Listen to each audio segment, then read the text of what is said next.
चलिए आज की क्लास यहाँ से स्टार्ट करते हैं। ठीक है, तो लास्ट क्लास में हमने वेव मोशन के बारे में डिस्कस किया था, वो हमारा कंप्लीट हो चुका है। ठीक है, अब इस क्लास में हम स्टार्ट कर रहे हैं क्वांटम मैकेनिक्स वाला पोर्शन। लेकिन क्वांटम मैकेनिक्स के भी मैं जो लास्ट में आपके यूनिट मेंशन है पहले उसको करा रहा हूँ, क्योंकि वो छोटी यूनिट है, पहले छोटा छोटा आराम से निपटा लेते हैं। ठीक है, क्वांटम वाली बड़ी यूनिट है, उसको निपटाने में 2-3 दिन लगेंगे, तो उसको मैं एंड में जैसा कराऊंगा। ठीक है, हो सकता है इसके बाद कराऊं, वो देख लेंगे जैसा होता है। तो हम स्टार्ट कर रहे हैं। आपके पास क्या इसमें यूनिट नंबर आपका जो लास्ट में मेंशन है, ठीक है, बेसिक ऑफ आपके पास क्या सब एटॉमिक आपके पास पार्टिकल फिजिक्स, हेडिंग लिखिए बेसिक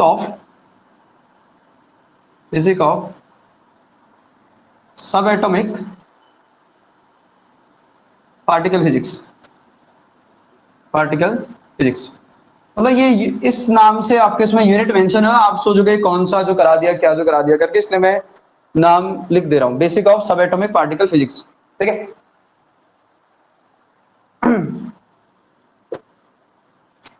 तो इसमें हमने करना क्या मैं आपको बता देता हूं। हमने इसमें सबसे पहले न्यूक्लियस के बारे में पढ़ना है। ठीक है, न्यूक्लियस में क्या होता है, न्यूक्लियस के अंदर कौन से पार्टिकल्स होते हैं, उन पार्टिकल वो पार्टिकल किससे मिलकर बने होते हैं, न्यूक्लियस का डेंसिटी क्या होता है, ठीक है, न्यूक्लियस मास कैसे मेजर करते हैं, एएमयू क्या होता है, ये सब कुछ हमने डिस्कस करना है। ठीक है, तो इसके बाद न्यूक्लियर बाइंडिंग एनर्जी क्या होती है, ठीक है, और फिर उसके बाद वो कैसे मेजर की जाती है, ये सारी बातें इसमें डिस्कस करनी है। तो स्टार्ट करते हैं, एक एक करके पॉइंट डिस्कस करते हैं। ठीक है, तो अभी मैं पहले आज 7-8 पॉइंट हैं किसके बारे में, न्यूक्लियस के बारे में, तो उनको डिस्कस कर लेते हैं एक एक करके। तो पहला देखो आपके पास, ठीक है,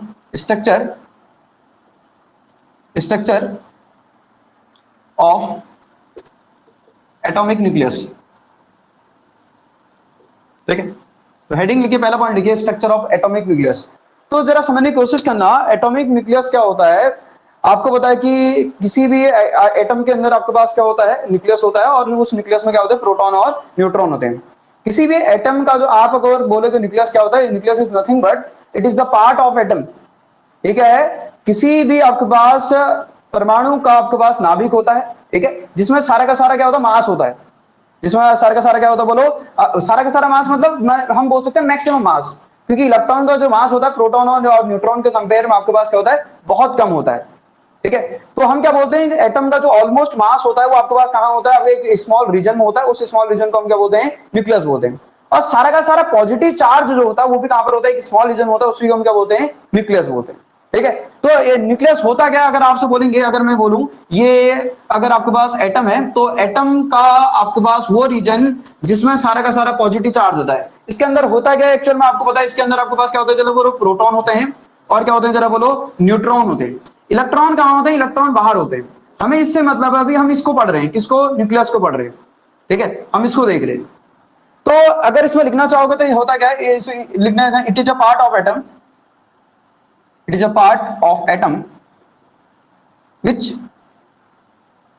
consist almost mass and all the positive charge, all the positive charge। ठीक है, जिसमें क्या होता है, सारा का सारा आपके पास पॉजिटिव चार्ज होता है, और मैक्सिमम आपके पास मास भी क्या रहता है, इसी जगह पे रहता है। ठीक है,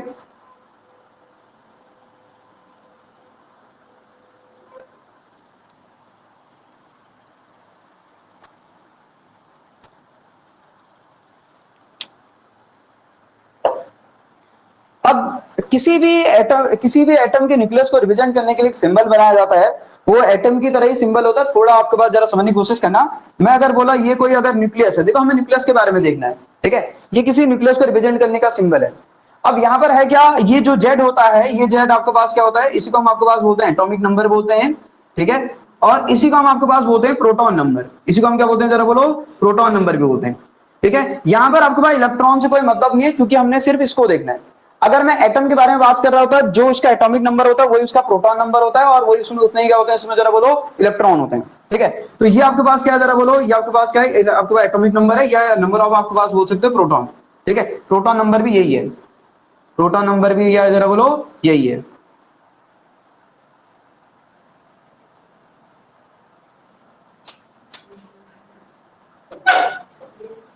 हाँ, अभी क्लास स्टार्ट हुई है, क्लास स्टार्ट, अभी पहला ही पॉइंट डिस्कस कर रहा हूं मैं, ठीक है, स्ट्रक्चर ऑफ एटॉमिक न्यूक्लियस। तो मैंने क्या बोला कि एटम का आपके पास जो मैक्सिमम मास होता है और दूसरा सारा का सारा पॉजिटिव चार्ज एक स्मॉल रीजन में होता है। क्यों? क्योंकि प्रोटॉन का ऊपर पॉजिटिव चार्ज होता है, इलेक्ट्रॉन के ऊपर नेगेटिव चार्ज होता है। इस स्मॉल रीजन को हम आपके पास क्या बोलते हैं? न्यूक्लियस बोलते हैं। इसको हम क्या बोलते हैं? न्यूक्लियस। दूसरा, अब इसमें मैंने कहा न्यूक्लियस को रिप्रेजेंट तो करना ही पड़ेगा, कुछ ना कुछ तो बताना ही पड़ेगा। तो न्यूक्लियस का जो सिंबल होता है, रिप्रेजेंट कैसे किया जाता है? रिप्रेजेंटेशन कुछ ऐसे तरीके से करते हैं। रिप्रेजेंटेशन जैसे एटम का होता है कुछ वैसा ही है, लेकिन यहाँ पर कुछ बात समझने वाली है। क्या बात समझने वाली, जरा समझने की कोशिश करिएगा। यहाँ पर ये जो ए है, ये जो जेड होता है, जेड इसको एटॉमिक नंबर पे होता है, नंबर ऑफ प्रोटॉन भी होते हैं।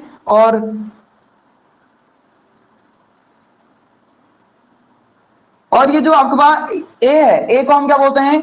ए को हम इसका मास नंबर भी बोलते हैं, ठीक है, मास नंबर, या इसी को हम आपके पास बोलते हैं नंबर ऑफ न्यूक्लियॉन भी बोलते हैं, ठीक है। और क्या बोलते हैं? Number of nucleon, number of nucleon भी यही है, ठीक है, number of nucleon, number of nucleon. अब आपको क्या सर न्यूक्लियॉन क्या है?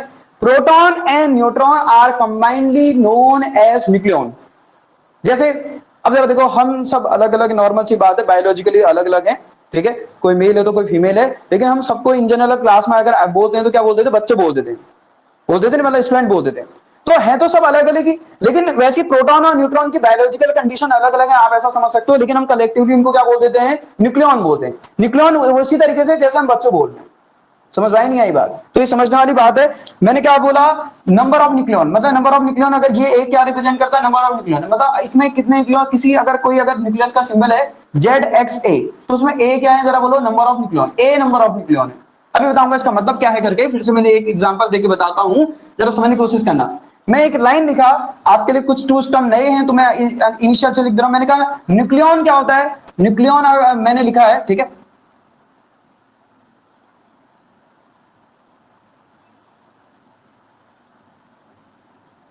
न्यूक्लियॉन। तो न्यूक्लियॉन क्या होता है? मैंने कहा था आपके पास प्रोटॉन है, मैंने क्या बोला? Proton and neutron, proton and neutron are collectively collectively known as आपके पास क्या? न्यूक्लियॉन, ठीक है। न्यूक्लियॉन इज नथिंग बट, मैंने कहा आपको, proton and neutron are collectively known as nucleon, ठीक है। जैसे मैंने बोला, सुनना जरा, इसको हटा दूं सिंबल को, रिप्रेजेंटेशन ऐसे करते हैं न्यूक्लियस का। जैसे मैंने बोला, फॉर एग्जांपल अगर मैं आपसे बोलूं, जरा आप ही खुद बताना, मैंने कहा अभी एक न्यूक्लियस है 2He4। अब 2He4 जब मैंने लिखा तो मुझे बताओ इसमें प्रोटॉन नंबर क्या है इसका, जरा बताओ तो जरा, प्रोटॉन नंबर क्या है इसमें? प्रोटॉन नंबर कितना है? जरा बोलो, 2 है, ठीक है। इसे ये भी आ जाता कभी कभी, ठीक है। दूसरा, अगर मैं बोलूं, अब हम इलेक्ट्रॉन के बारे में बात नहीं कर रहे क्योंकि हम सिर्फ इसको देख रहे हैं। अगर मैं एटम के बारे में बात कर रहा होता, फिर जो ये आपके पास जो प्रोटॉन नंबर होता है उतने इसमें इलेक्ट्रॉन भी होते हैं, ये आपको पता है। दूसरा, अगर मैं आपसे बोलूं, क्या मैं बोलूं इसके नंबर ऑफ न्यूक्लियॉन कितने हैं? नंबर ऑफ न्यूक्लियॉन, तो नंबर ऑफ न्यूक्लियॉन कितने हो जाएंगे? जरा बोलो, नंबर ऑफ न्यूक्लियॉन कितने हो जाएंगे? ए, ठीक है। ए मतलब आपको पास इसमें कितने लिखे हैं? 4, तो 4। अब 4 कैसे हैं जरा देख लो। जैसे मैंने इसको बनाया है, तो क्या बनाया है? मैंने कहा अभी 2He4 को मैंने प्लॉट किया किस तरीके से, ऐसे देखना जरा। ये मैंने कहा सिर्फ मुझे न्यूक्लियस से मतलब है। मुझे बताइए इसमें कितने प्रोटॉन है? जरा बोलो, 2 प्रोटॉन है। न्यूट्रॉन एक्चुअल में निकालते कैसे? नंबर ऑफ, अगर कहीं पे न्यूट्रॉन निकालने होते हैं, number of neutron, number of neutron निकालने के लिए आपको कुछ नहीं करना होता है, इसमें से इसको माइनस कर देना होता है। मतलब अभी जो मैंने लिखा था ZXA, नंबर ऑफ न्यूट्रॉन अगर निकालना हो तो क्या करना होता है? A minus Z. ये n क्या है? नंबर ऑफ न्यूट्रॉन है। तो नंबर ऑफ न्यूट्रॉन अगर निकालूंगा तो इसमें से इसको माइनस कर दूंगा, कितना आ जाएगा? जरा बोलो, बोलो कितना आ जाएगा? 2। इसके अंदर प्रोटॉन कितने हैं? जरा बताओ तो, इसके अंदर प्रोटॉन कितने हैं? 2। और इसके अंदर न्यूट्रॉन कितने हैं? 2। और 2 और 2 कितना हो गया? जरा बोलो, 2 और 2 कितना हो गया? 4। इसीलिए इसका न्यूक्लियॉन नंबर कितना है? जरा बोलो, 4 है। मैंने बोला ना, मैंने क्या बोला? प्रोटॉन और न्यूट्रॉन आर कंबाइंडली आपके पास नोन एज आपके पास न्यूक्लियॉन। तो इसके अंदर प्रोटॉन कितने हैं? 2 हैं। इसमें से इसको माइनस कर दो तो क्या निकल जाते? बोलो, न्यूट्रॉन निकल जाते हैं। तो न्यूट्रॉन भी कितने हैं? 2। इसीलिए नंबर ऑफ न्यूक्लियॉन कितने हो गए? जरा बोलो, 4। समझ में आएगी बात? चलो फिर,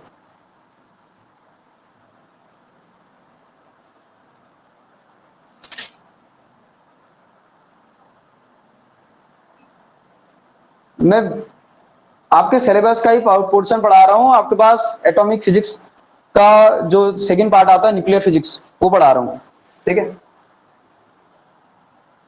न्यूक्लियर फिजिक्स पढ़ा रहा हूं, न्यूक्लियर फिजिक्स। समझ में आई बात? इसीलिए बोल रहा हूं चार क्या है जरा बोलो, चार, दो प्रोटॉन दो न्यूट्रॉन, तो इससे चार न्यूक्लियॉन। ठीक है,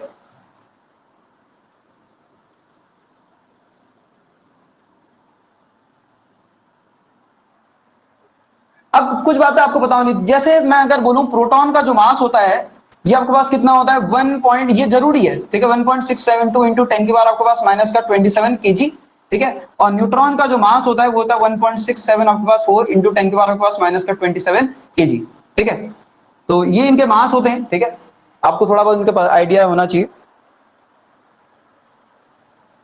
ये मैंने पहला पॉइंट डिस्कस किया है। ऐसे ही मैंने कहा कितने पॉइंट है, 6-7 पॉइंट है, वो आपके पास न्यूक्लियस की प्रॉपर्टीज के अंदर आते हैं जो आपको समझने होते हैं, जरूरी है वो। ठीक है, हटा दें।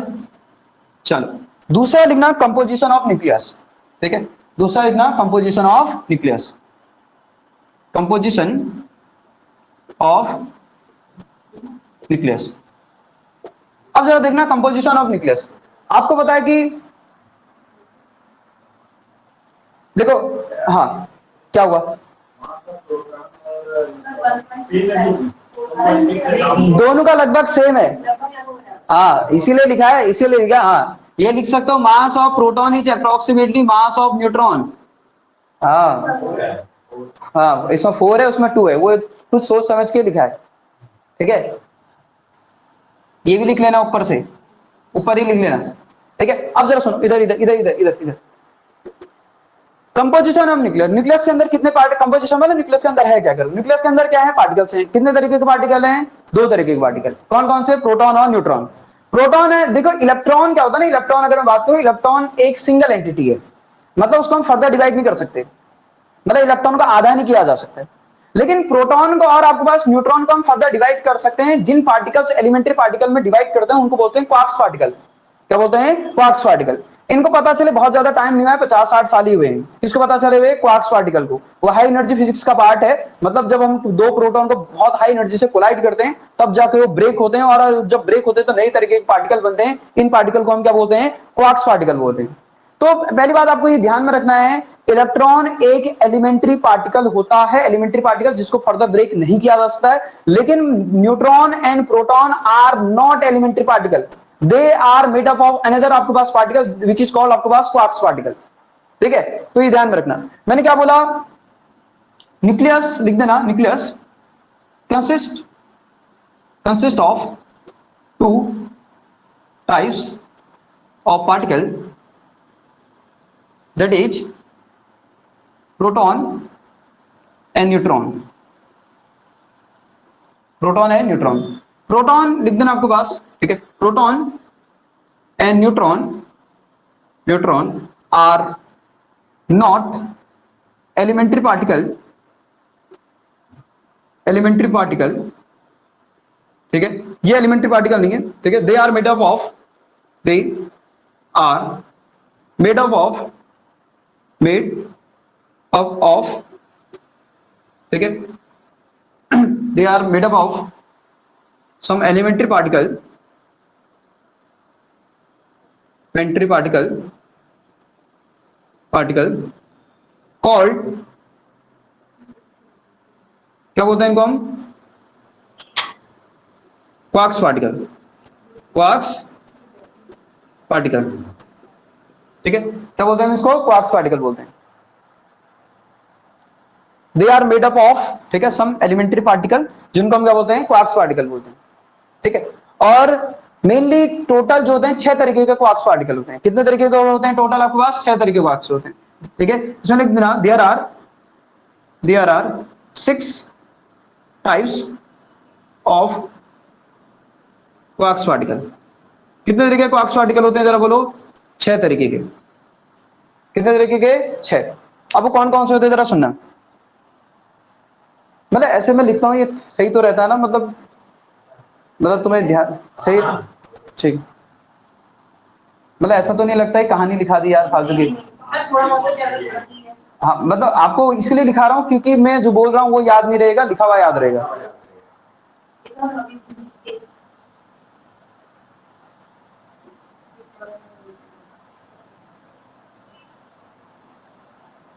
चलो हटा दे इसको।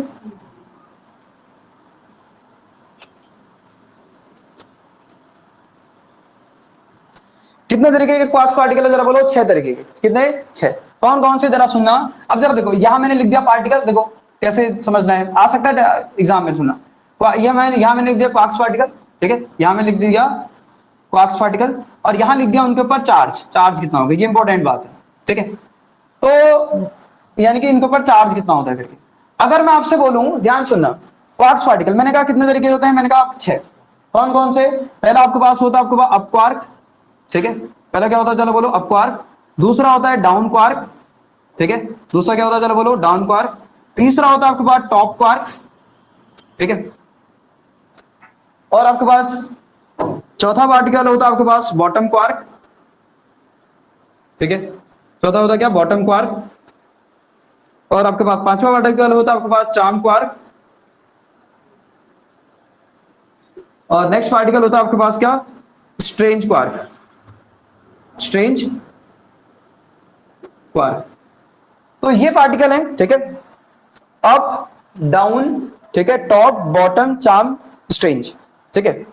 बॉटम को आपके पास कभी कभी ब्यूटी भी बोल दिया जाता है, ठीक है, इनके नाम होते हैं, कभी कभी बोल दिया जाता है ब्यूटी करके, ठीक है।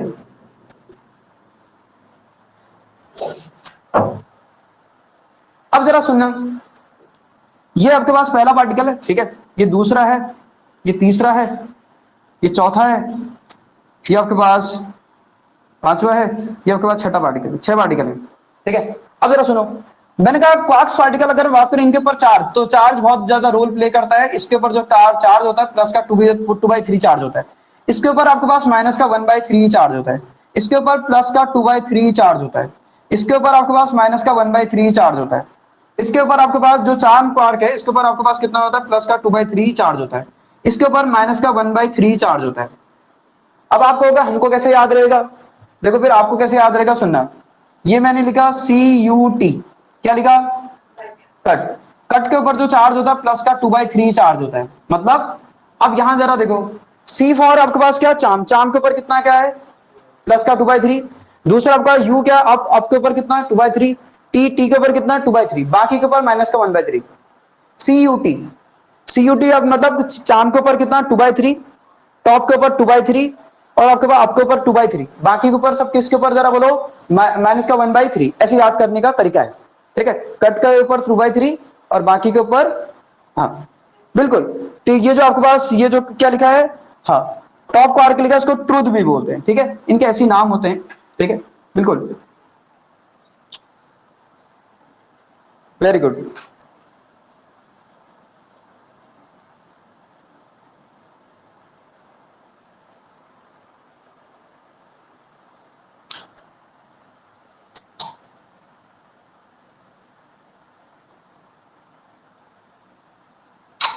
ठीक है, कट के ऊपर 2/3, बाकी के ऊपर आपके पास माइनस का 1/, हाँ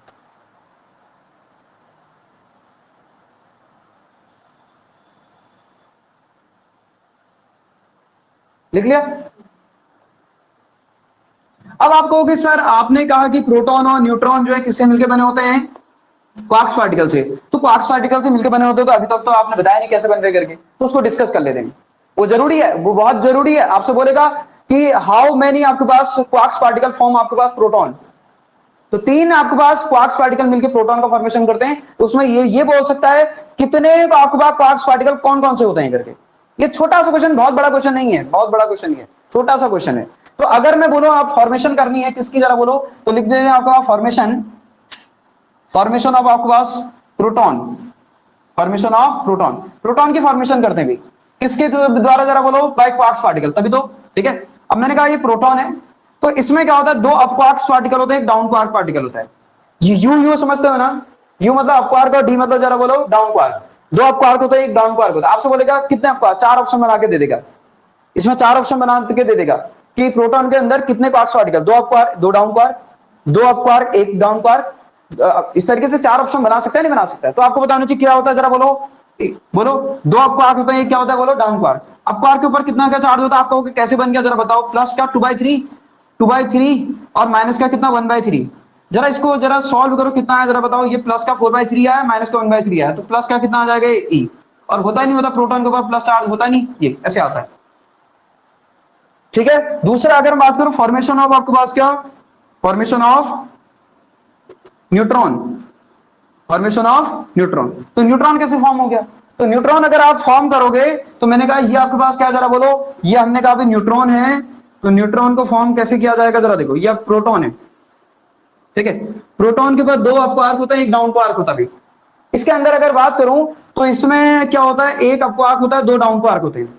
कितने होते हैं जरा बोलो, उल्टा होता है, एक अप आर्क दो डाउन को आर्क। अप आर्क के ऊपर कितने का चार्ज, प्लस का 2/3 चार्ज, इसके ऊपर माइनस का 1/3, ये भी माइनस का 1/3, तो टोटल चार्ज कितना हो जाएगा जरा बताओ, ये कितना आ जाएगा 2/3 2/3, तो टोटल चार्ज कितना हो जाएगा जरा बोलो, 0। और न्यूट्रॉन के ऊपर टोटल चार्ज होता कितना है, 0 होता है, पता नहीं होता है, तो बन गया। तो आपको क्या ध्यान में रखना है, ये ध्यान में रखना है ये, ठीक है। प्रोटॉन के अंदर, न्यूट्रॉन के अंदर कितने अप क्वार्क और कितने डाउन क्वार्क होते हैं, आपसे पूछा जा सकता है। एक अप क्वार्क होता है, दो डाउन क्वार्क होते हैं। दूसरा ये पूछ सकता है प्रोटॉन के अंदर कितने क्वार्क पार्टिकल होते हैं, 3 होते हैं, 3 में 2 अप क्वार्क होते हैं, एक डाउन क्वार्क होता है।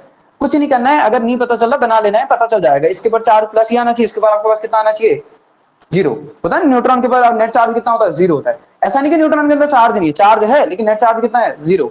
ये याद रखना, जहां भी नेचर में मैसिव बॉडी होगी, जो भी बॉडी मास रखती है, उसके ऊपर चार्ज होता ही होता है, उसके ऊपर चार्ज होता ही होता है। मतलब न्यूट्रॉन के ऊपर चार्ज है, ये वो अलग बात है, उसका नेट चार्ज कितना है, 0। जितनी भी बॉडीज मैसिव होते हैं उनके ऊपर, सबके ऊपर चार्ज होता है। जिसके ऊपर मास ही नहीं है उसके ऊपर चार्ज कहां से होगा, क्यों, मास आएगा कैसे, जब प्रोटॉन होंगे आपके पास, जब आपके एटम्स होंगे, ठीक है।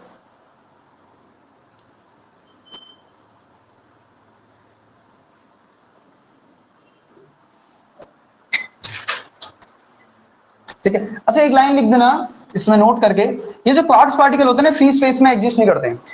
क्यों, कहां रहते हैं आपका, न्यूक्लियस के अंदर, न्यूक्लियस के अंदर, वो भी प्रोटॉन और न्यूट्रॉन के अंदर, ठीक है। इसमें लिख देना quarks particle, particle does not exist in free space. ऐसा नहीं कि आपको फ्री स्पेस में देखने को मिल जाएंगे, ठीक है, ये ध्यान में रखना है। ये हमने 2 पॉइंट डिस्कस कर लिया, अब हम डिस्कस कर रहे हैं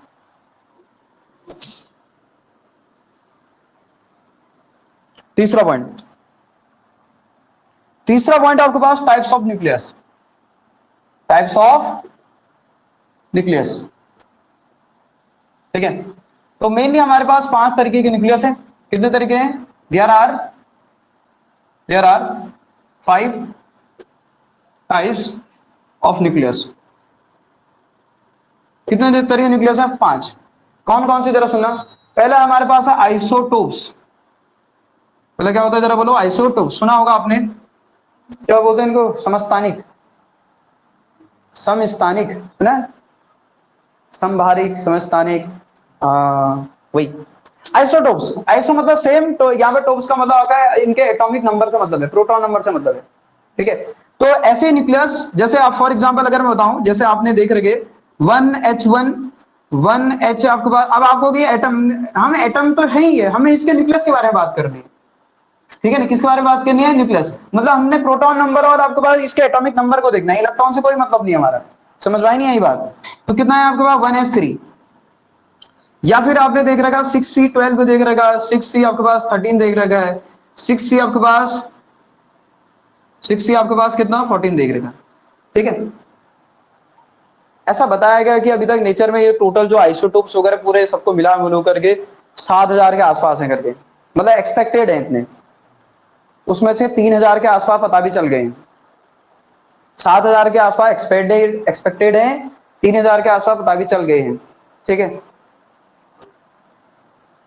ठीक है। चलो इनमें क्या होता है आपके पास, इनका जो एटॉमिक नंबर होता होगा वो सेम होगा, लेकिन मास नंबर क्या दिख रहा है आपको जरा बोलो, अलग, ठीक है। तो इसमें लिख देना आपके पास दोस न्यूक्लियस, इसी के इसके बारे में बात कर रहा हूं, इसी के ऊपर बात कर रहा हूं, ठीक है। दोस न्यूक्लियाई, न्यूक्लियाई, ठीक है, which have same, which have same, ठीक है, एटॉमिक नंबर या प्रोटॉन नंबर भी आप बोल सकते हो, but different mass number, different mass number, ठीक है। उनको हम क्या बोलते हैं, बोलो आइसोटोप्स बोलते हैं। क्या बोलते हैं, आइसोटोप्स।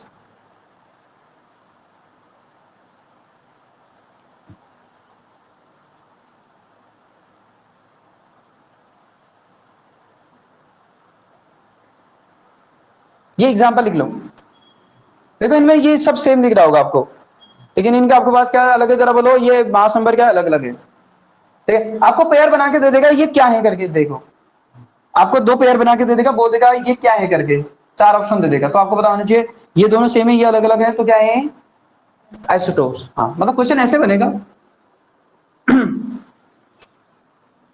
नेक्स्ट लिखिए आपके पास आइसोबार, दूसरा लिखना आइसो बार। ठीक है, तो आइसो बार में आपके पास आइसो मतलब सेम, बार मतलब यहां पर किससे मतलब है, एटॉमिक मास से मतलब है। ठीक है, एटॉमिक आपके पास मास नंबर से मतलब है। ठीक है, सेम मास नंबर। ठीक है, तो हमारे पास ऐसे एग्जांपल है, जैसे आपके पास मैं बोलूं 6C14 हो गया और 7N आपके पास 14 हो गया। दूसरा एग्जांपल होता है आपके पास 1 आपके पास, ठीक है, 1S3 होता है, एक होता है आपके पास 2He आपके पास 3 भी होता है। ठीक है, ये ऐसे एग्जांपल है जिनमें आपको दिख रहा होगा इनका मास नंबर तो सेम है, लेकिन ये क्या है, जरा एटॉमिक नंबर क्या है, जरा बोलो, अलग अलग है। ठीक है, तो इसमें लिख देना दोस न्यूक्लियाई, यहां लिख देना दोस न्यूक्लियाई। ठीक है, which have same mass number but different atomic number.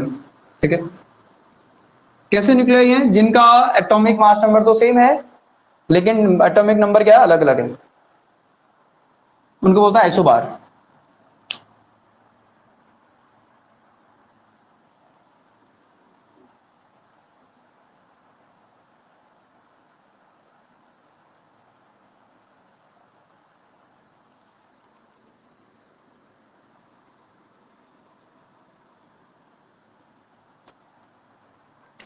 तीसरा आइसोटोन, तीसरा क्या है, आइसोटोन। आइसो मतलब आपके पास सेम, यहां पर इससे मतलब है आपका न्यूट्रॉन नंबर, न्यूट्रॉन नंबर। तो भाई ऐसे न्यूक्लियाई जिनमें सेम न्यूट्रॉन नंबर होता है उनको हम क्या बोलते हैं, आइसोटोन। आपसे ऊपर लिख के दे देगा ना, ऐसा ऊपर लिख दे आइसोटोन, चार ऑप्शन बना देगा, आइसोटोन में क्या होता है करके, same mass number, same atomic number, same neutron number, इस तरीके चार ऑप्शन बना देगा। तो आपको पता होना चाहिए आइसोटोन में क्या होता है, जरा बोलो, same neutron number. Neutron number कैसा होता है उनका, सेम। ठीक है, इसमें लिख देना दोस न्यूक्लियाई, ठीक है, which have same neutron number are called isotone, iso.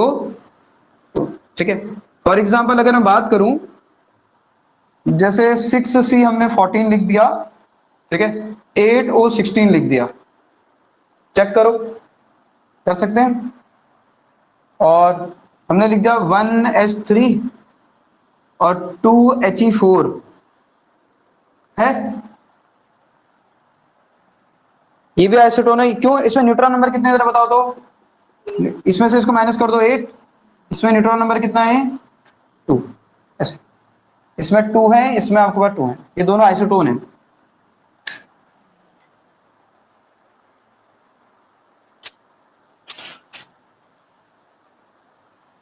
अब एक होता है मिरर न्यूक्लियाई,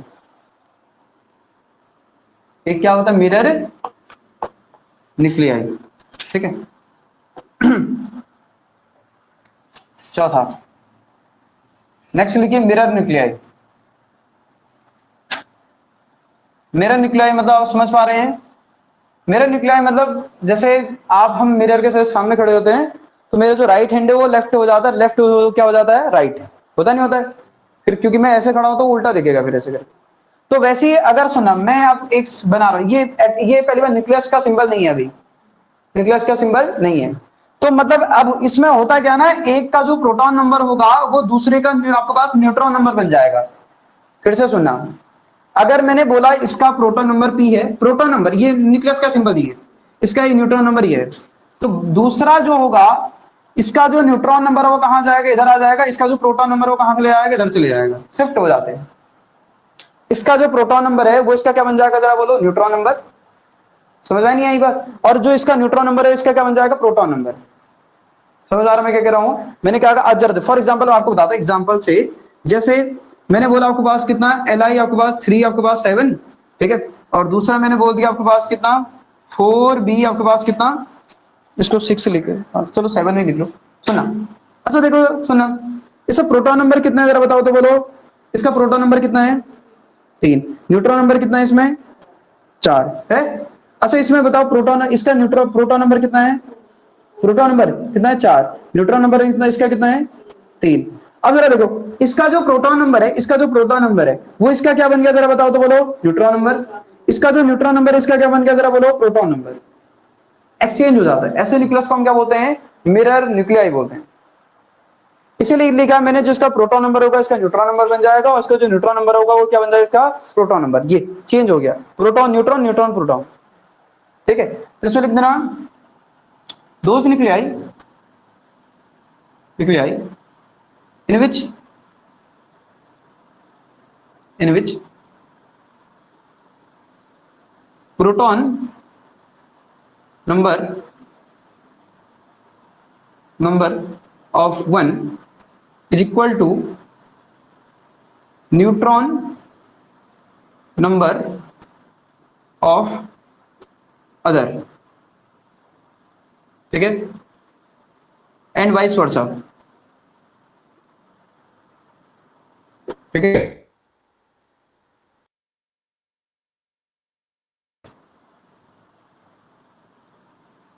ठीक है, तो मैंने क्या बोला, those nuclei in which proton number of 1 is equal to neutron number of, proton number जो होगा वो न्यूट्रॉन नंबर के इक्वल हो जाएगा, एन उल्टा भी, ठीक है। इसका न्यूट्रॉन नंबर इसके प्रोटॉन नंबर के इक्वल हो जाएगा।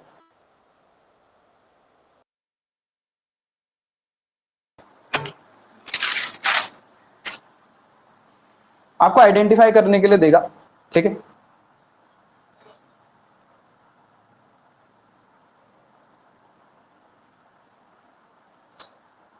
जैसे इसका भी मास नंबर सेम है तो आपको दिख रहा होगा ये आइसोबार भी है, लेकिन फिर वो एक ही ऑप्शन में रखेगा, कंफ्यूज ना होए, ठीक है।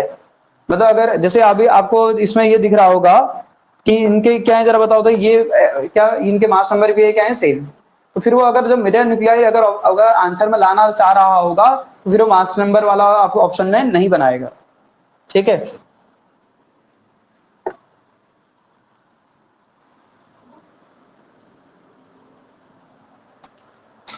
आपके पास नेक्स्ट लिखिए, आपके पास 5th आइसोमर, ठीक है। इसमें क्या होता है, जो मास नंबर और जो इनका प्रोटॉन नंबर होता है वो सेम होता है, ठीक है। लेकिन इनका मतलब ऐसा हम एग्जैक्ट स्टेट नहीं बता सकते हैं, ठीक है। ये ट्रांजिशन के समय हमको ऐसा देखने को मिलता है, ठीक है। तो इनके मास नंबर और आपके पास प्रोटॉन नंबर सेम हो सकते हैं, लेकिन जो इनकी मैंने कहा ना, इनको हम कब डिफाइन करते हैं, जब ये ट्रांजिशन वगैरह कर रहे होते हैं, ठीक है। एटम में आपके पास हम बाहर से एनर्जी डालते हैं, वो एक्साइट होते हैं, हायर एनर्जी स्टेट में चले जाते हैं। फिर एक्साइट के टाइम पर हमको ऐसी कंडीशन देखने को मिलती है कि एटम के आपके पास जब एटम डिके वगैरह प्रोसेस करता है, तो डिके के टाइम पर उसके जो प्रोटॉन नंबर हैं और वो मास नंबर है कभी कभी सेम हो जाते हैं, लेकिन उनके बाद जो एनर्जी एक्वायर होती है और उनकी जो डिके लाइफ होती है वो अलग अलग होती है। तो ऐसी कंडीशन में हम ऐसे आपके पास न्यूक्लियाई को आइसोमर्स बोलते हैं, ठीक है। तो इसमें लिख देना आपके पास दोस न्यूक्लियाई, ठीक है, nuclei which have same mass number and आपके पास क्या, प्रोटॉन नंबर, बट, ठीक है, different energy and half life, ठीक है। हाफ लाइफ क्या होता है, जितना मैं आपका डिके करने में उसको आधा टाइम लगेगा, ठीक है। अगर डिके जो अगर एटम अगर कोई है उसको डिके करने में अगर जितना आधा डिके होने में जितना टाइम लग रहा है उसको बोलते हैं आपके पास क्या, हाफ लाइफ बोलते हैं। तो जिन एटम की एनर्जी और हाफ लाइफ अलग अलग है, mass number proton number same होता है, उनको हम बोलते हैं आइसोमर, ठीक है। बहुत ज्यादा इंपॉर्टेंट है नहीं, पहले के जो 4 हैं वो ज्यादा इंपॉर्टेंट है, उनको ध्यान से समझ लेना, ठीक है।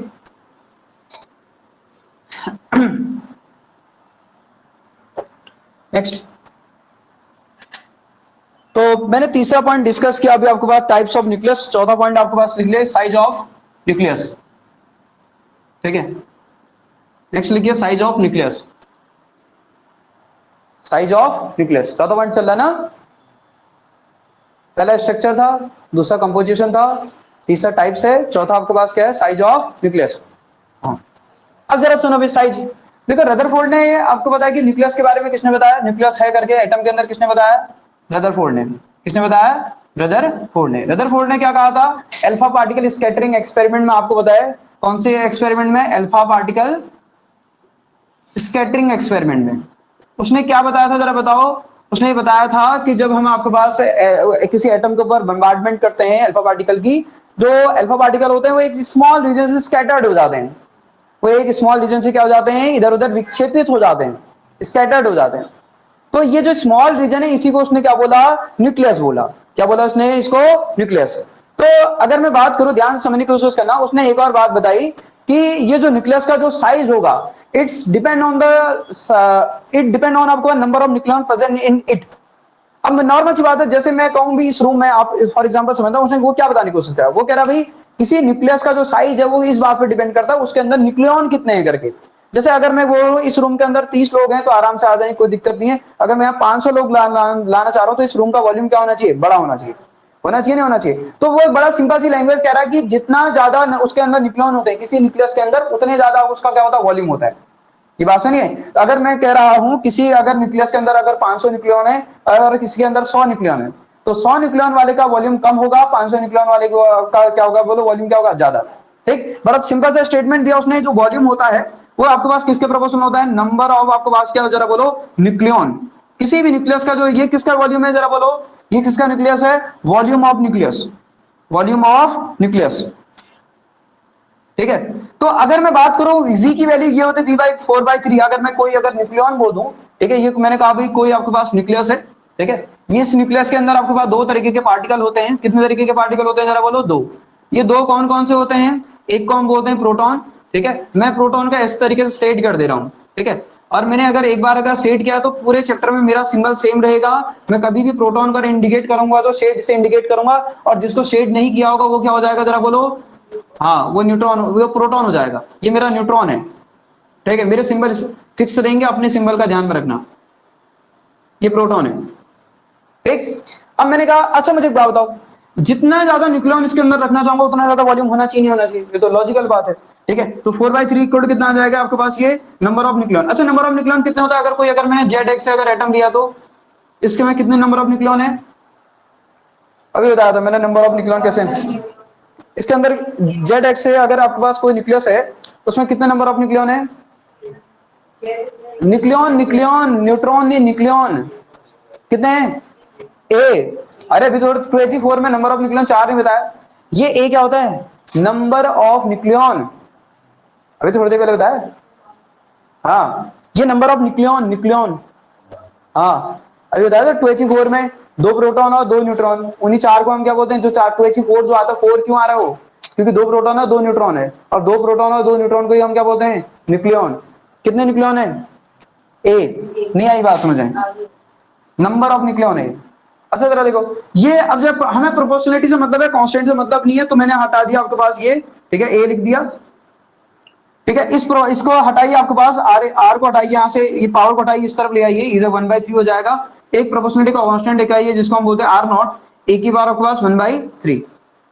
ठीक है, ए की बार आपके पास क्या, 1/3। ये बहुत इंपॉर्टेंट फॉर्मूला है, ठीक है, यूज आता है बहुत जगह पे। ये जो आर नॉट होता है इसको हम बोलते हैं इंपेरिकल कांस्टेंट, ठीक है,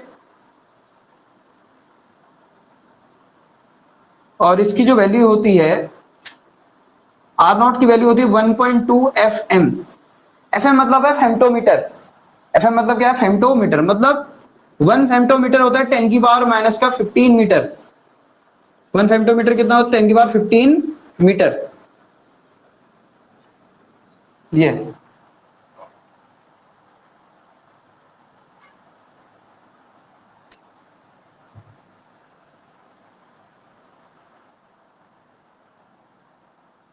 number of nucleon nucleon nucleon number of nucleon A है, number of neutron A minus Z, ठीक है।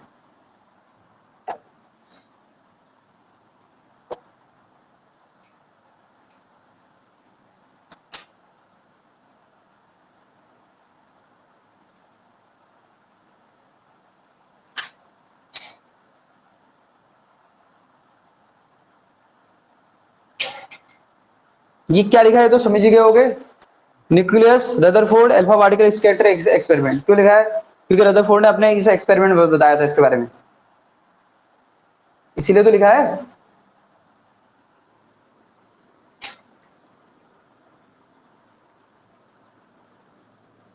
और उसने क्या बताया कि जो वॉल्यूम होता है वो किसका प्रोपोर्शनल होता है, नंबर ऑफ न्यूक्लियन के। अच्छा मुझे बताओ, इसे एक सिंपल सा क्वेश्चन बताओ, चलो फिर।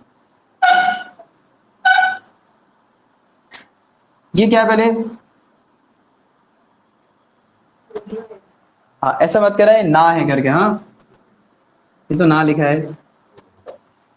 सोडियम है 11Na23। इसमें नंबर ऑफ न्यूक्लियन कितने, न्यूक्लियन कितने 23। हाँ जो ऊपर लिखा है वो आपका नंबर ऑफ न्यूक्लियन है। न्यूट्रॉन कितने हैं? 12। प्रोटॉन कितने हैं? हाँ अभी अगर मैं एटम के बारे में बात करता हूँ तो फिर इलेक्ट्रॉन भी होते, फिर इलेक्ट्रॉन कितने होते हैं? 11। जितने इलेक्ट्रॉन होते हैं उतने प्रोटॉन होते हैं एटम के लिए। मैं न्यूक्लियस पढ़ रहा हूं, हम न्यूक्लियस डिस्कस कर रहे हैं, एटम नहीं कर रहे। हम अंदर वाले को देख रहे हैं, बाहर से हमें मतलब नहीं है। बिल्कुल ठीक है। अभी थोड़ी देर पहले मैंने आपसे डिस्कस किया था न्यूक्लियन क्या होता है, कलेक्टिवली प्रोटॉन और न्यूट्रॉन को हम क्या बोलते हैं, जरा बोलो। जितने प्रोटॉन है जितने न्यूट्रॉन को हम क्या बोलते हैं, न्यूक्लियन। खत्म। अगर 2 प्रोटॉन है 2 न्यूट्रॉन है, मैंने क्या बोला था, 4 न्यूक्लियन है। ठीक, चलो फिर अब इसमें एक दो क्वेश्चन कर लेते हैं। ठीक है, इसमें क्वेश्चन लिखना, क्वेश्चन बड़ा इसमें सिंपल अच्छा आ जाता है। ठीक है, इसमें लिखना find the nuclear radius of 13Al27। Option A है, ठीक है, ये आपके पास है R0। ऑप्शन बी है 2R0। ऑप्शन सी है आपके पास 3R0। ऑप्शन डी है 4R0। ठीक है, हो सकता है R0 को मल्टीप्लाई करके दे दो तो आपको R0 पता होना चाहिए। R0 क्या होता है, एम्पिरिकल कांस्टेंट, जिसकी वैल्यू है 1.2 FM। FM मतलब फेम्टोमीटर, फेम्टोमीटर मतलब 10 की पावर -15। क्या आएगा जरा बताओ तो फिर। R इक्वल कितना है, R0 a की पावर 1/3। तो R की वैल्यू कितनी आ जाएगी, R0 27 की पावर आपको 1/3। तो R की वैल्यू कितनी आ जाएगी, R0 3 की पावर 3 की पावर 1/3। इससे कैंसिल आउट, तो R की वैल्यू कितनी आ गई है, 3R0। तो कौन सा ऑप्शन हो जाएगा, ठीक है ऐसे। और R0 की अगर वैल्यू मान लो अगर दे दी तो फिर क्या आ जाएगा, फिर आंसर 3 इंटू 1.2 था तो कितना आ जाएगा 1.2 FM। तो कितना आ जाएगा ये 3.6 FM। ऐसा भी ऑप्शन में हो सकता है, ऐसा भी ऑप्शन में हो सकता है। एक और क्वेश्चन इसमें बन जाता है, ठीक है, वो भी मैं करा दे रहा हूं। Find the ratio of nuclear radius of, ठीक है,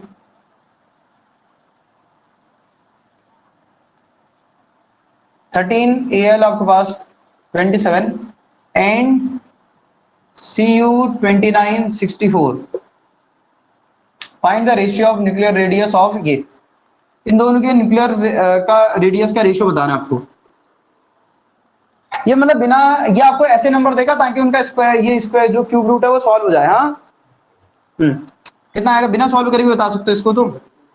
हाँ 3/4, 4/3, 1/3, 4/1।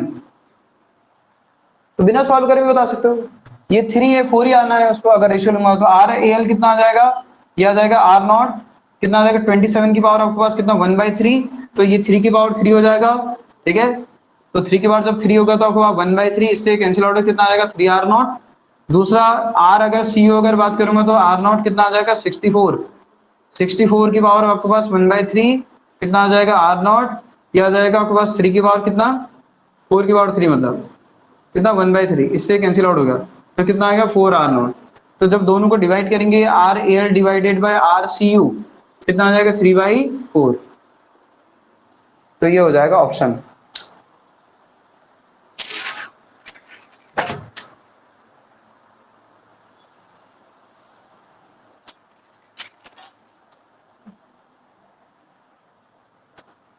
अब कौन सा पॉइंट है, fifth.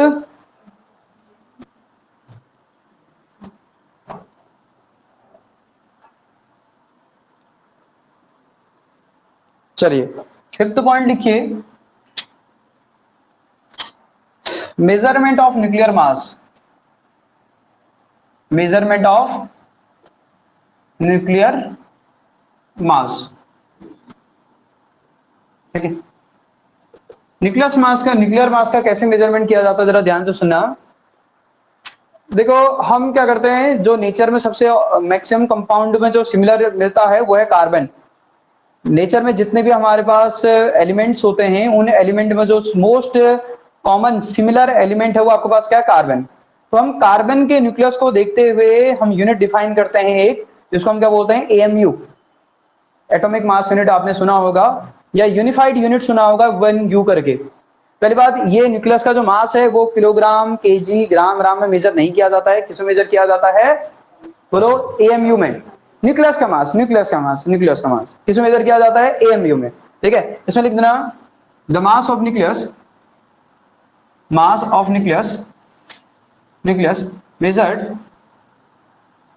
Measured in AMU। AMU को हम क्या बोलते हैं, एटॉमिक मास क्या यूनिट। इसी को हम आपके पास 1U भी बोलते हैं, और क्या बोलते हैं जरा बोलो, 1U, या फिर यूनिफाइड आपके पास यूनिट भी बोलते हैं, ठीक है, ठीक है, इस तरीके से। अब जरा ध्यान सुनना, अब ये 1U डिफाइन कैसे होता है, मैंने कहा ना अभी थोड़ी देर पहले, मैंने कहा 1U या 1AMU कैसे डिफाइन करते हैं। मैंने कहा था हमारे नेचर में जो सबसे मोस्ट सिमिलर है आपके पास एटम है, उसका 1 न्यूक्लियन का मास निकाल लेते हैं। सुना मैंने क्या कहा, फिर से रिपीट करो, ध्यान सुनना। हम मोस्ट जो सिमिलर कॉमन आपके पास जो एटम है, जो मैक्सिमम एलिमेंट को हमको देखने को मिलता है, जैसे आपने पूरी ऑर्गेनिक केमिस्ट्री पढ़ी, पता है, और वो जब आप 11th में थे, पूरी केमिस्ट्री में आपने पूरा वो कार्बन ही पढ़ा है, कार्बन से ही सारे कंपाउंड बन रहे थे, नहीं बन रहे थे।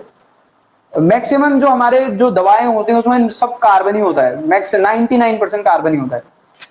कार्बन आपके पास सबसे सिमिलर आपके पास क्या होता है, एटम्स होता है।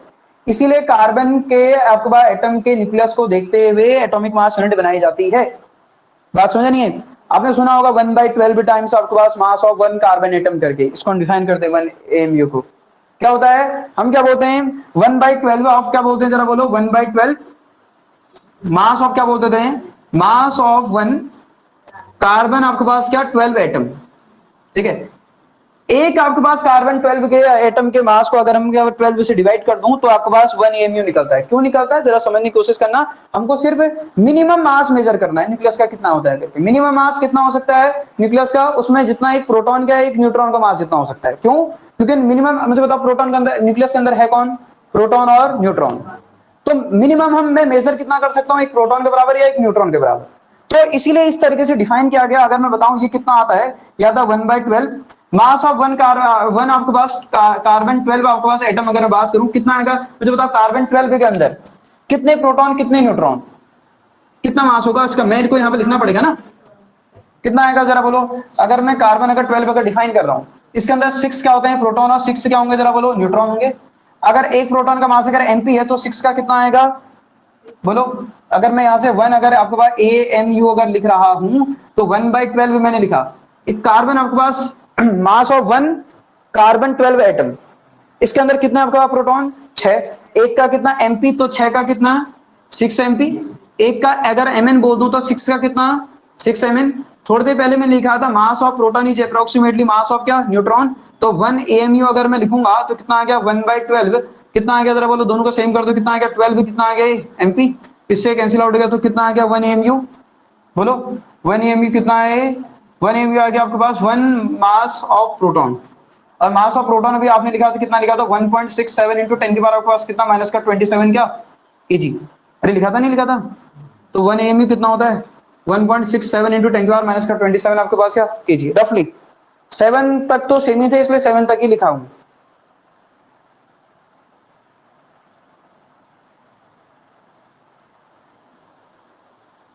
ठीक है, चलो आपने पढ़ा होगा उसके फॉर्म में, गिरा दो नंबर के फॉर्म में पढ़ा होगा, डिवाइड करो ये करो, ये सबसे सिंपलेस्ट फॉर्म निकालने के,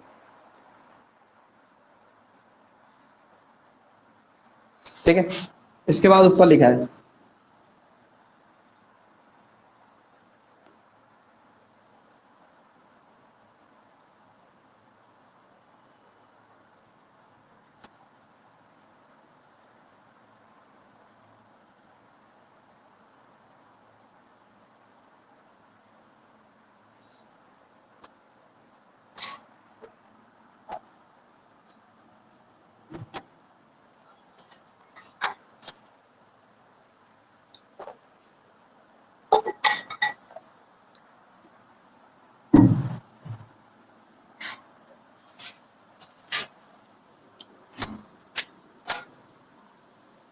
तो हमारे पास जो 1 AMU आया है वो क्या आया है, 1 AMU है, 1 U अगर मैं बात करूं, 1 U या 1 AMU, ये आपके पास कितना आया है, या 1.67 इंटू 10 की पावर आपके पास माइनस का 27, ठीक है केजी, 1 U ये होता है, ठीक है, इंपॉर्टेंट है, बहुत इंपॉर्टेंट है, ठीक है। अच्छा कुछ बातें बेसिक से कर लो, ज्यादा नहीं, थोड़ा सा बेसिक बात है, मतलब आपको कभी कभी हो सकता है बेसिक में जब आपने पढ़ा हो सकता है कंफ्यूजन रहा हो, अगर मैं आपसे बोलूं, मैं पूछ ही लेता हूं, पता उससे पता चल जाएगा, एक एटम का मास कितना होता है, एक एटम का मास, एक एटम का मास, जैसे मैंने एक कोई भी एटम ले लिया, मैंने ये एटम ले लिया, लो मैंने कोई एटम ले लिया ZXA, इसका ये कोई एटम है, इसका मास कितना होता है,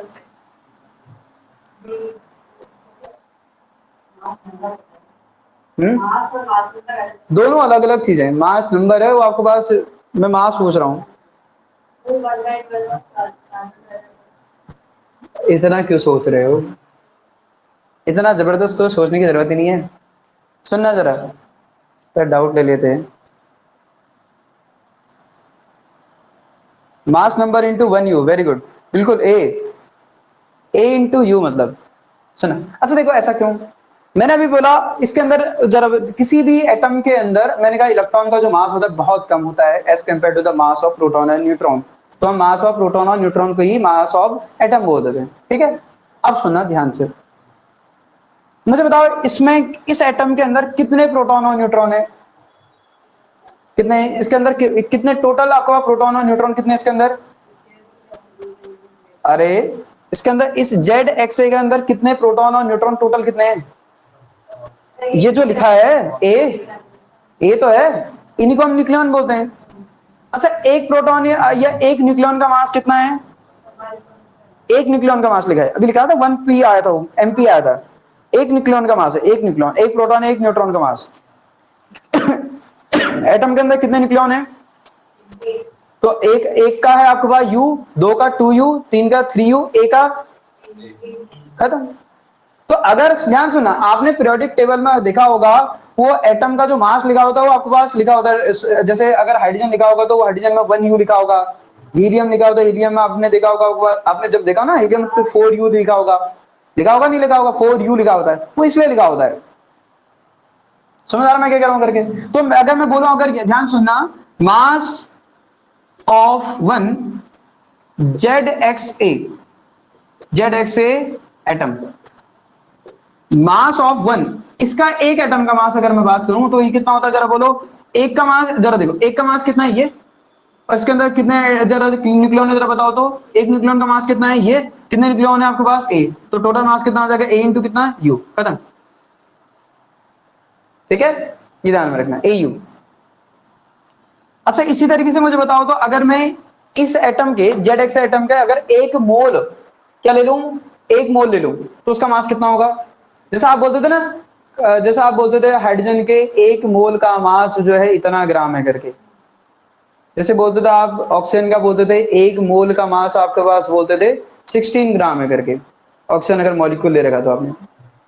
हीलियम के लिए आप बोलते थे आपके पास हीलियम के एक मोल का जो मास होता है वो आपके पास कितना होता है, क्या बोलते थे आपका 4 ग्राम बोलते थे, 4 ग्राम बोलते थे। एक मोल का मास बोला हूं मैं, एटम का मास ए इंटू यू है। वो क्यों आ रहा पता है क्यों? एक न्यूक्लियन, उसमें न्यूक्लियन कितने हैं, 4 हैं, और एक न्यूक्लियन का मास कितना है तो यू, तो 4 के लिए कितना आ जाएगा ए इंटू कितने न्यूक्लियन है आपके पास ए, और एक का कितना यू, तो कितना आ जाएगा ए इंटू यू। इसी तरीके से अगर मैं आपसे बोलूं, मैंने कहा आपके पास एक मोल में कितने एटम होते हैं, एक मोल में कितनी क्वांटिटी होती है 6.023 इंटू 10 की पावर 23। तो सुना, एक एटम का मास ये है, मुझे कितना एटम का मास ये 0.6.023 इंटू 10 की पावर 23 एटम का मास ये, तो इससे क्या कर दूंगा, मल्टीप्लाई कर दूंगा। एक के लिए एक से मल्टीप्लाई, ये एक एटम का मास है, मुझे कितना एटम का मास निकालना है एक मोल के लिए 6.023 इंटू 10 की पावर 23, तो इससे मल्टीप्लाई कर देंगे। ठीक है, सो अगर मैं बात करूं मास of 1 mole of ZXA atom, इसके एक मोल का अगर मास अगर बात करूं तो कितना आ जाएगा AU इंटू कितना आ जाएगा जरा बोलो, नंबर ऑफ आपके पास क्या, आपके पास एक तो एक का तो एटम का तो ये है, लेकिन कितने एटम हमको इंक्लूड करने पड़ेंगे जरा बोलो, 6.023 इंटू 10 की पावर आपके पास कितना 23, ये आ जाएगा। सो सॉल्व कर दीजिए इसको, वही आएगा जो आपने पढ़ा है बचपन में। ठीक है, यहां से अगर आप सॉल्व करोगे 1 mole mass of 1 mole ZXA atom कितना आएगा जरा देखो, AU, अच्छा A तो ठीक है, U की वैल्यू कितनी है बताओ, A तो ठीक है 1.67 इंटू 10 के पावर आपके पास माइनस का 27 क्या केजी को लास्ट में, क्योंकि मास मेजर कर रहा हूं, कितना 6.023 इंटू 10 के पावर आपके पास कितना 23 इंटू आपके पास क्या आ जाएगा ये केजी। अच्छा मैं एक बात बताओ, इसको इसको और इसको मल्टीप्लाई करके रफली कितना आता है 10 के आसपास, कितना आता है 10, और इससे और इसको ये भी कैंसिल आउट कर दिया, कितना आएंगे 10 के पावर आपके पास कितना -4 इंटू कितना आ जाएगा ये केजी आएगा। इसको सॉल्व करोगे आपके पास कितना आ जाएगा ये और ये सॉल्व करोगे 10 की पावर -3 आपके पास कितना आ जाएगा केजी। 10 की पावर -3 केजी कितना होता है, कितना ग्राम होता है, अरे 1 ग्राम होता नहीं होता है, पता नहीं होता है, तो एक मोल का मास कितना आ गया जरा बताओ तो 1 ग्राम ऐसे आता है। ठीक है, समझ में आया कैसे आता है, ऐसे आता है।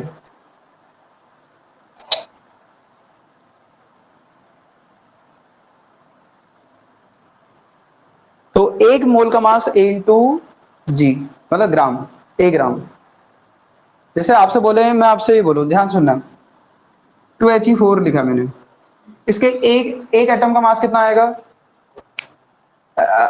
मैं बोल क्या रहा हूं उसको ध्यान से सुनना, इसके एक एटम का मास कितना आएगा, एक एटम का मास कितना 4U, और U पता क्या है करके। ठीक, अगर मैं बोलो इसके एक मोल एटम का मास कितना होगा, ऐसे अगर एक मोल एटम लो 4 इंटू ये 4 इंटू जी 4 ग्राम, ये लिखा था तभी तो पूरी कहानी रची है, कितना 4 ग्राम, ये बताओ तो फिर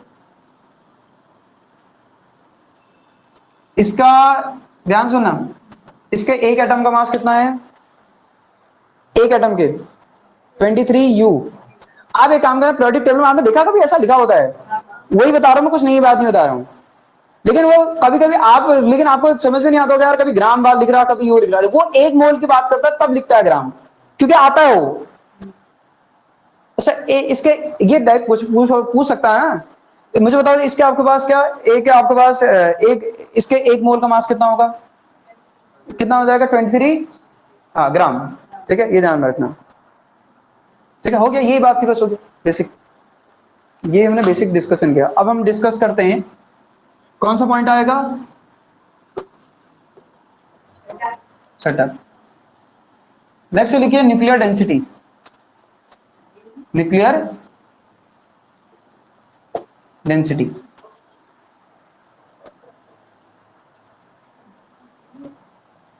हाँ सुनो, न्यूक्लियर डेंसिटी। अब देखो न्यूक्लियर डेंसिटी में दो तरीके की डेंसिटी आती है। मैंने पहला बोला मास डेंसिटी। कौन सी density? Mass density. Mass density क्या होती है? मास पर यूनिट वॉल्यूम। मास डेंसिटी क्या होती है? मास पर यूनिट क्या, जरा बोलो, वॉल्यूम। इसको हम मास पर यूनिट वॉल्यूम आपके पास क्या बोलते हैं, जरा बोलो, मास डेंसिटी। मतलब रो इक्वल कितना आ जाएगा? मास किसका, मैं किसकी डेंसिटी निकाल रहा हूं? न्यूक्लियस की। तो किसका मास आएगा? न्यूक्लियस का, डिवाइडेड बाय क्या? वॉल्यूम ऑफ, वॉल्यूम ऑफ क्या? न्यूक्लियस। अच्छा एक बात बताइए, ध्यान सुनना, मैं जब रो लिखा, रो इक्वल टू मास कितना आएगा न्यूक्लियस का? न्यूक्लियस का मास कैसे निकालेंगे? न्यूक्लियस का अगर मैं कोई एटम लूं, सुनना, ये कोई, अगर मेरे को न्यूक्लियस तो लेना ही पड़ेगा, ये कोई मैंने न्यूक्लियस लिया जेड एक्स से, एक न्यूक्लियस लिया जेड एक्स से, इन जनरल कोई लेना पड़ेगा ना, इन रैंडम कोई ले लिया जेड एक्स से। इससे मुझे बताओ इसके न्यूक्लियस का मास कितना आएगा? न्यूक्लियस में है कौन प्रोटॉन और न्यूट्रॉन। इसके न्यूक्लियस में कितने प्रोटॉन न्यूट्रॉन? ए। अब सुना है, मास निकालना है मुझे, मास। एक आपके पास न्यूक्लियस का मुझे बताओ तो इसका एक न्यूक्लियस का मास कितना आएगा? फिर इसके न्यूक्लियस का मास कितना आएगा? ए इंटू यू। खत्म। अभी तो बताया था, अरे ये अभी बताया था कितना आएगा? ए इंटू यू। खत्म। तो क्या करेंगे जरा बताओ तो, बोलो। कुछ नहीं यार, मैं ये कह रहा हूं अभी हमने देख रखा, एक न्यूक्लियन का मास होता है यू। एक न्यूक्लियन का मास होता है यू। कितने न्यूक्लियन इसमें? ए। तो क्या आ जाएगा? ए यू। तो ये तो बोल रहा हूं मैं, कितना आ जाएगा? ए इंटू कितना आ जाएगा? यू, डिवाइडेड बाई ये आपके पास, जरा बोलो वॉल्यूम कितना होगा? अगर हम इन जनरल न्यूक्लियस को कैसा कंसीडर करेंगे? न्यूक्लियस कैसा है? स्फेरिकल। तो वॉल्यूम कितना आ जाएगा उसका? 4/3 पाई आर क्यूब। ठीक है। अब जरा देखो, ए तो ए रहेगा, इसको लिख सकते हैं 1.67 इंटू 10 की पावर आपके पास माइनस का 27, पता है? ठीक है। 4/3 पाई, आर की जगह क्या लिख सकते हैं? आर नॉट ए की पावर 1/3। रेडियस अभी निकाला था थोड़ी देर पहले, निकाला था। यहां से सॉल्व करिए अब इसको और बताइए क्या आ रहा है।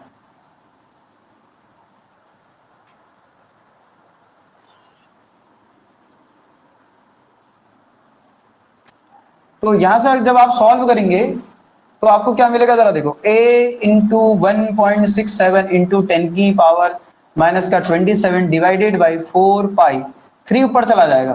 ठीक है। कितना आ जाएगा? ये आर नॉट क्यूब आ जाएगा इंटू ए आ जाएगा। देखो 3 से 3 कैंसिल आउट हो जाएगा, ए क्यूब आ जाएगा अंदर। ठीक है। ए से ए भी कैंसिल आउट हो जाएगा।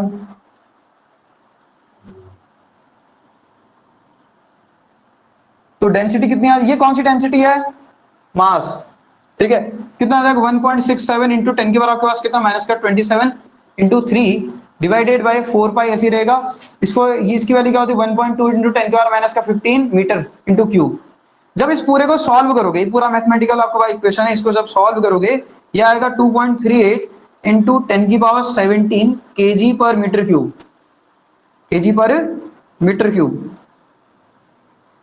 मतलब आपके पास डेंसिटी बहुत कम है, बहुत ज्यादा है?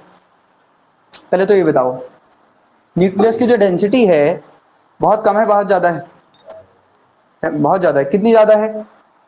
2.38 इंटू 10 के बाद आपके पास क्या? 17 केजी पर मीटर क्यूब। अब इसका क्या मतलब हुआ?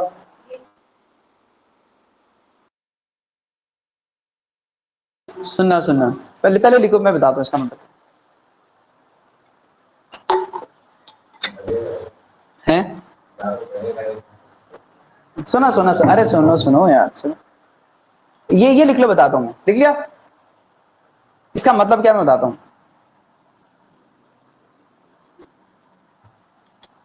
अब सुनो, लिख लिया तो ये क्या? Metre cube.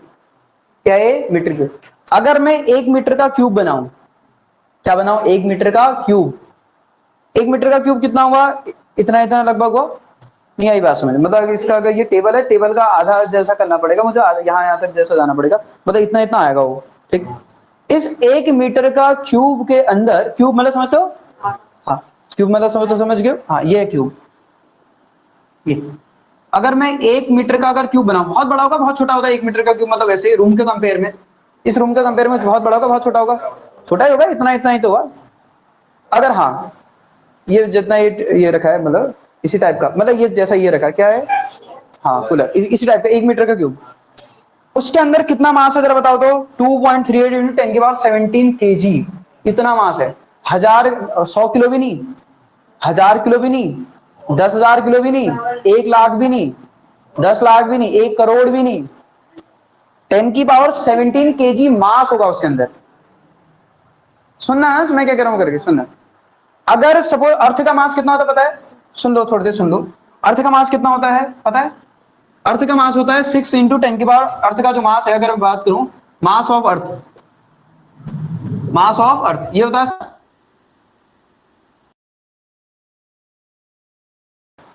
6 × 10 की पावर 4 आपके पास क्या 24 kg।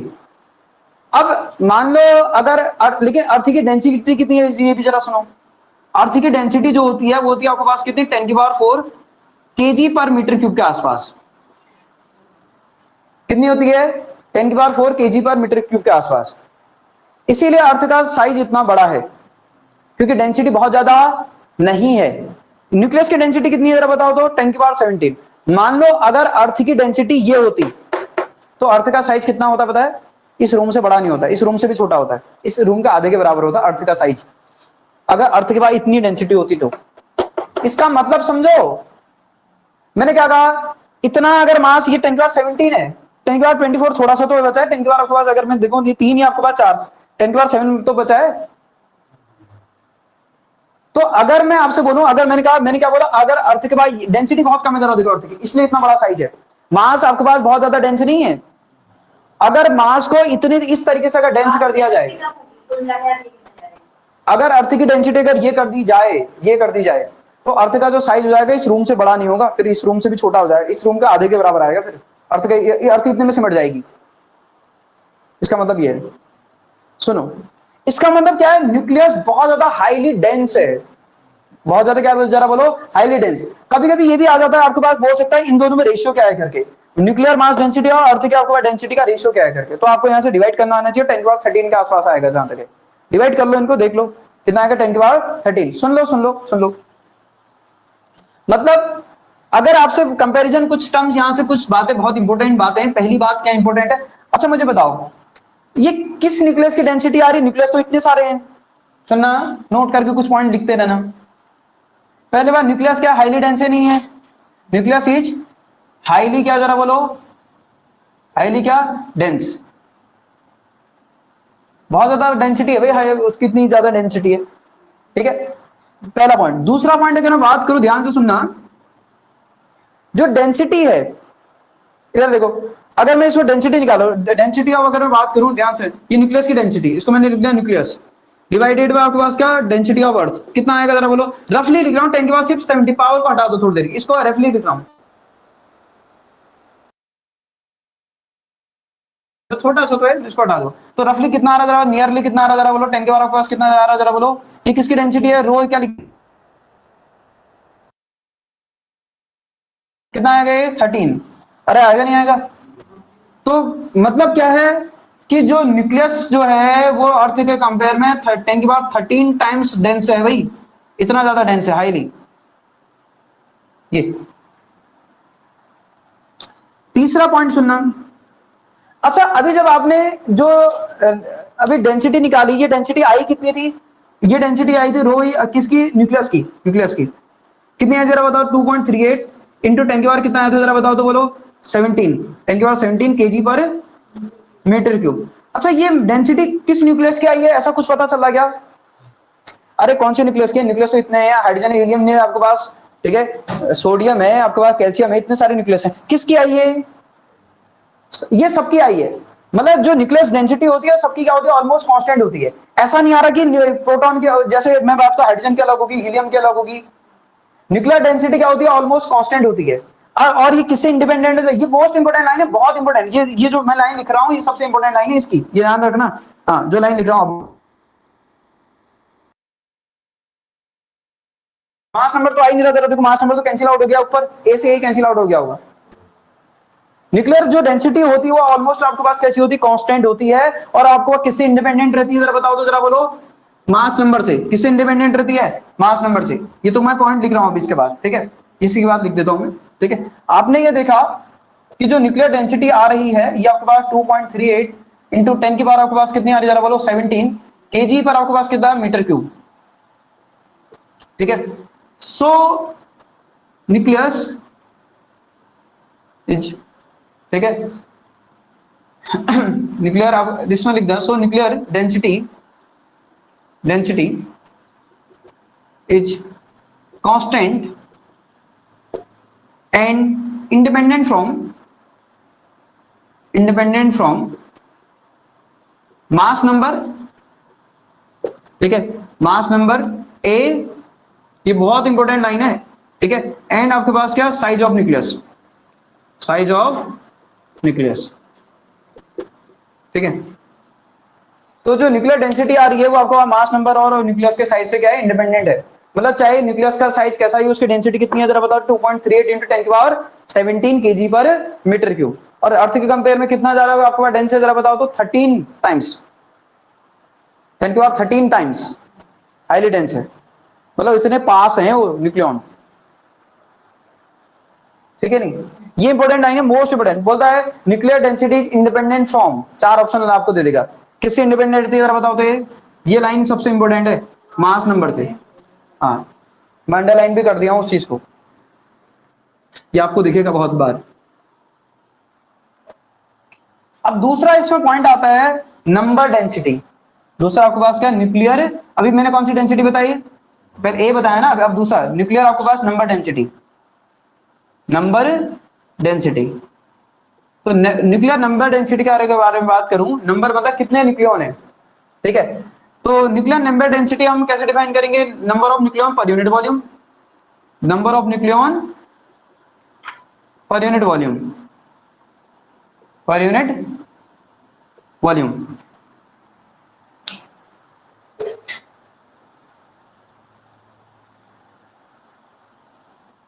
देखो फिर कैसे निकालेंगे number of nucleon per unit volume, rho equal to ये नंबर डेंसिटी है, मैंने क्या बोला, number of nucleon per unit volume. बताओ नंबर ऑफ न्यूक्लियॉन कितने हैं, बोलो कितने हैं, किसी भी अभी भी जो इन जनरल जो मैंने कंसीडर किया था जेड एक्स ए, हाँ कितने हैं, ए, वॉल्यूम कितना है 4/3 पाई आर क्यूब, कितना आ गया A divided by 4/3 pi R, R की जगह आर नॉट, ए की पावर कितना 1/3 का क्या क्यूब, इससे cancel out, A R naught cube आ जाएगा। सॉल्व करो क्या आता है जरा देखो,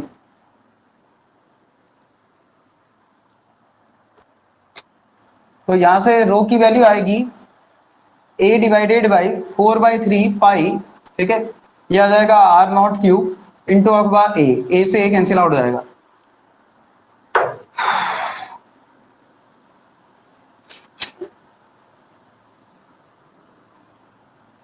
यहां से अगर रो की वैल्यू अगर आप लिखोगे 1/4 पाई, 3 कहां से ले आओगे ऊपर, इसकी वैल्यू 1.2 इंटू 10 की पावर अगर -15 का होल क्यूब लिखोगे तो रो जो आएगा यहाँ से, या अच्छा इसको पूरा सॉल्व करो, ये आ रहा होगा रफली 10 की पावर 44, ठीक है, न्यूक्लियॉन, ठीक है, पर मीटर क्यूब।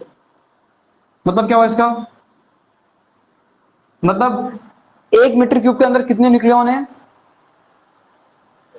कितने 1 मीटर क्यूब के अंदर 10 की पावर 44 न्यूक्लियॉन है, इतने हैं, खुद दिमाग लगा लो कितने हैं।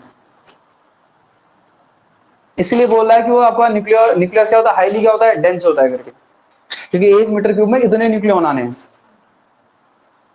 ये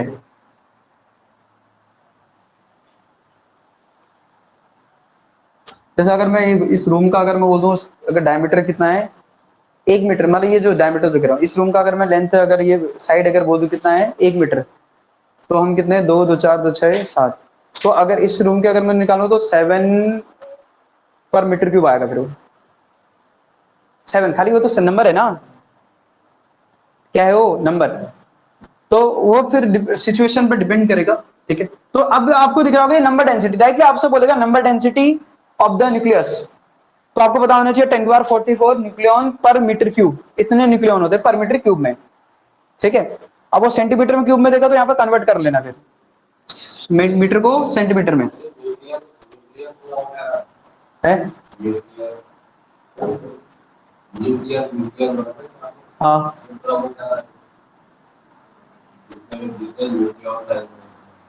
हाँ, न्यूक्लियस के अंदर आपके पास न्यूक्लियॉन है, प्रोटॉन और न्यूट्रॉन। न्यूक्लियर, हाँ न्यूक्लियर मतलब इन जनरल न्यूक्लियस बोल देते हैं, न्यूक्लियर भी बोल देते हैं। ठीक है, बात एक ही है। ठीक है, नेक्स्ट लिखिए न्यूक्लियर स्पिन। पॉइंट नंबर आपके पास कौन सा है? 7, न्यूक्लियर स्पिन। 8 होगा,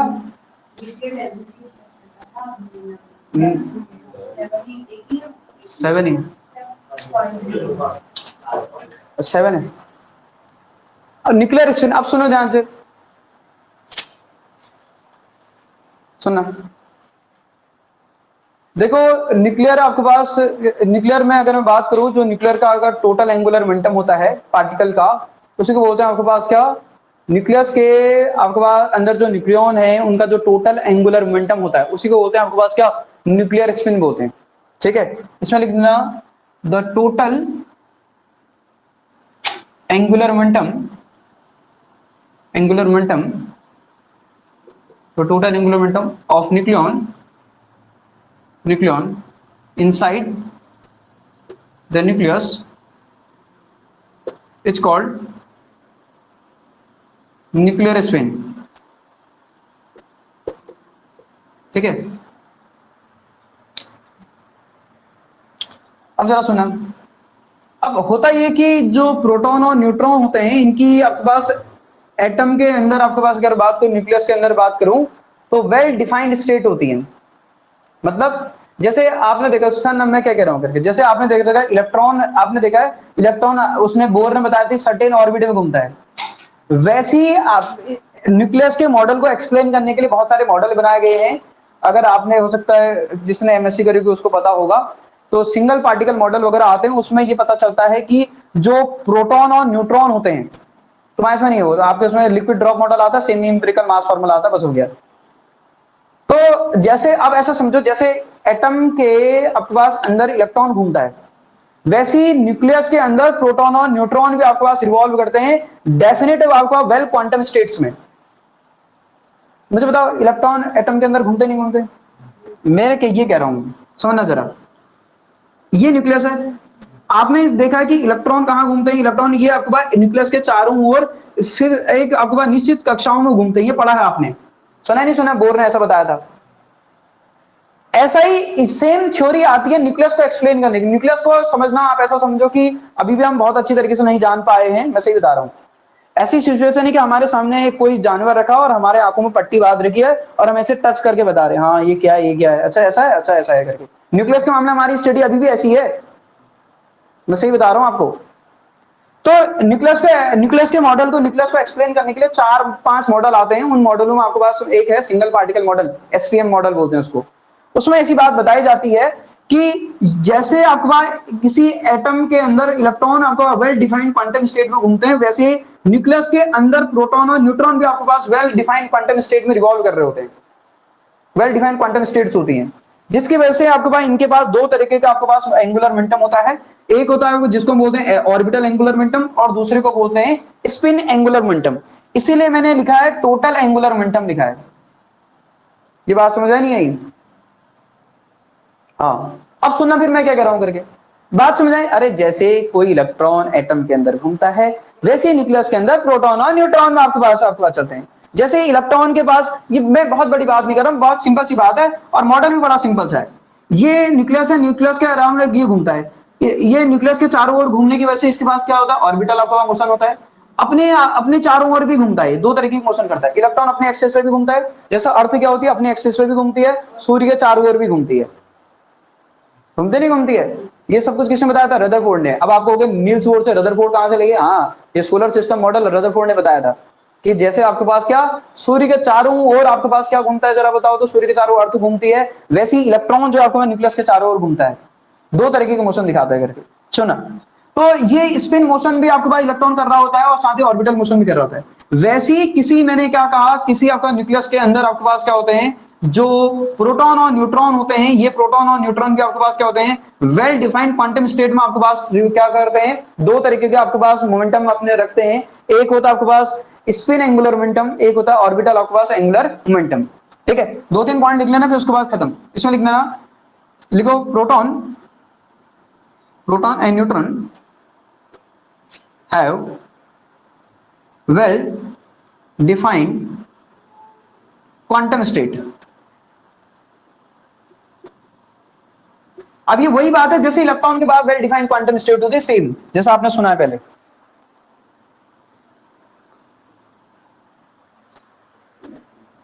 ठीक है, नेक्स्ट इसमें पॉइंट लिख देना, they have orbital angular momentum as well as spin angular momentum.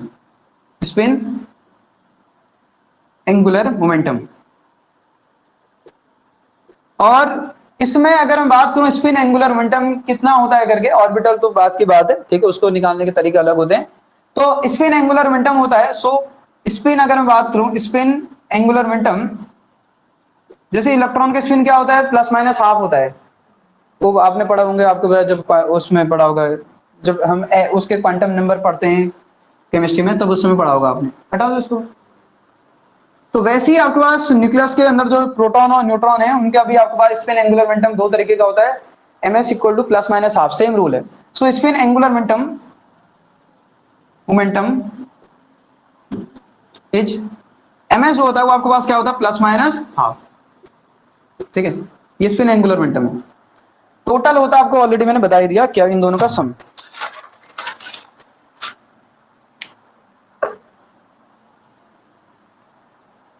चलो फिर आज इतना ही डिस्कस करते हैं, बाकी डिस्कस करेंगे नेक्स्ट क्लास में।